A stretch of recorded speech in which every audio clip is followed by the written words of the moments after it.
আজ সকালে হঠাৎ দেখলাম একটা পুলিশের গাড়ি এসে দোকানের সামনে দাঁড়ালো। কারণ আমাদের দোকানের সামনেই একটা বাড়িতে মদ বিক্রি করে, আর সেখানেই পুলিশগুলো এসেছে।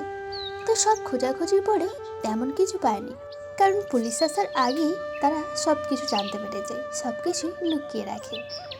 তো বাইরে একটা খালি হাঁড়ি পড়েছিল, আর সেই খালি হাঁড়িটা নিয়ে এসেই পুলিশগুলো একসাথে যুদ্ধ লাগিয়ে দিয়েছে ওই একটা হাঁড়ি ভাঙার জন্য। তারপর দোকান থেকে বাড়ি এলাম। বাড়ি এসে মা বলল, অল্প একটু মাংস আছে, ওটা রান্না করে দে আর ভাতটা একটু বসিয়ে দে, কারণ আজকে মাঠে আলু পাতা হবে আর সেখানেও মাঠে যেতে হবে। তাই মা একটু আমাকে পেঁয়াজ ফেঁয়াজগুলো কেটে দিল। আমি তাড়াতাড়ি করে মাংসটা রান্না করার জন্য চলে এলাম। রান্না করতে আমার ভালোই লাগে, তবে যদি সব কিছু হাতের কাছে পেয়ে যাই তবে খোঁজাখুঁজি করে রান্না করার তখন আমার আর ইচ্ছে হয় না।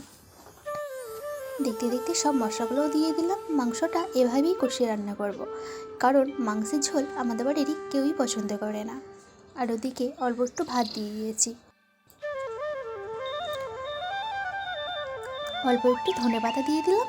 আমরা বেশি ধনেপাতা দিই না, কিন্তু শীতকালে আমরা একটুখানি ধনেপাতা মাংসে কিংবা মাছে একটুখানি না দিলে বেশ ভালোই লাগে না, কারণ শীতকালের সবজি শীতকালেতেই বেশি ভালো লাগে।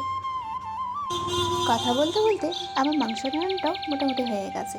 তারপর মাকে বাকিরা দেখতে দিয়ে আমি চলে এলাম মাঠে, কারণ আজকে আমাদের এখানে আমাদের মাটি আলু পাচ্ছে, আরও অনেকজনাই এখানে আলু পাচ্ছে।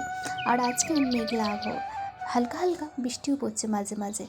তাই মা বলল, তোরা একটু যা তাড়াতাড়ি করে জনদের সাথে আলু পেতে দিবি, বৃষ্টি আসলে হয়তো আর আলুগুলো পাতা হবে না।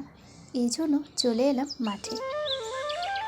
চলুন জনদের সাথে সাথে আমি একটু তাড়াতাড়ি করে আলুগুলো বসিয়ে দিই। সবাই ভালো থাকবেন, সুস্থ থাকবেন। আল্লাহ হাফিজ।